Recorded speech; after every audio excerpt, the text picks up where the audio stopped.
What's the most shocking thing that somebody you love has ever told you?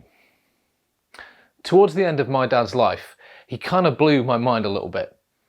By that time, he was a respected guy, us two kids doing pretty well, wife of 30 years, good job, you know, all that kind of stuff. But he let us know about a time in his life when he was still in his early 20s.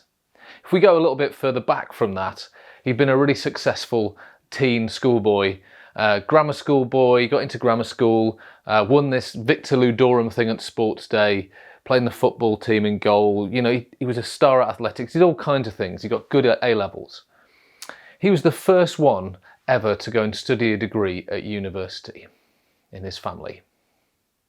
So he went off to Leeds University, this small town, working class boy, adrift maybe a little bit in a new world.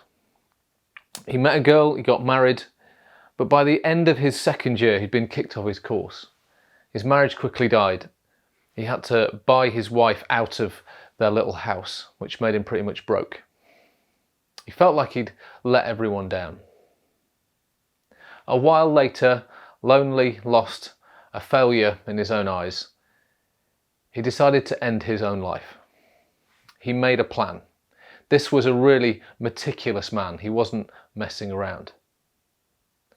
But he had a dog, a big Irish setter. He loved that dog, Shannon. He realised that no one would find Shannon for at least 36 hours and that Shannon would be stuck in one room going crazy. So he took his dog, Shannon, on one last really long walk. During that walk, he heard a voice. I think he heard it inside himself rather than from out loud from outside, but I don't know. This voice simply said to him, I have a plan for your life. The implication being that ending it right now was not the plan. Within a year, he'd begun to find his childhood faith.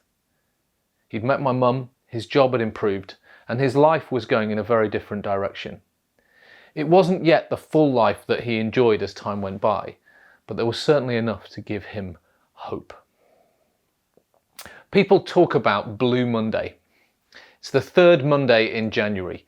It's supposed to be the saddest day of the year, but the truth is that suicide rates are scarily high all year round and often affect young men like my dad was.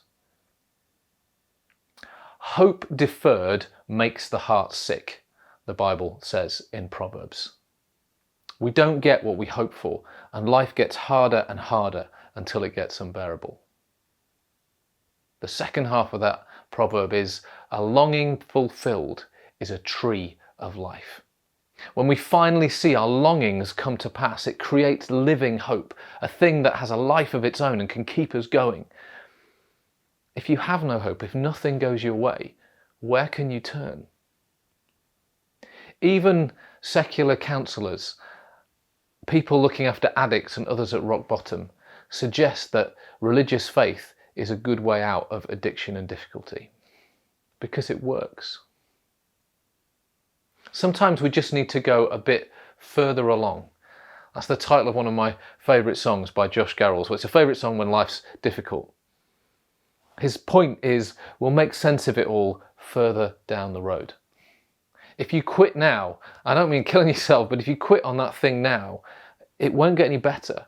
You won't be able to change it down the road. It is a universal truth that God has a plan for our lives. But it isn't the easy good life. It's a journey where He walks alongside us, where He chose to be with us. The Creator who spoke the world into being walks alongside.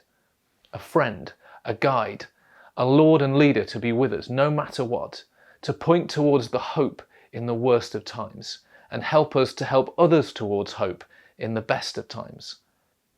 And along the way to see all the sunshine there is around us through His eyes.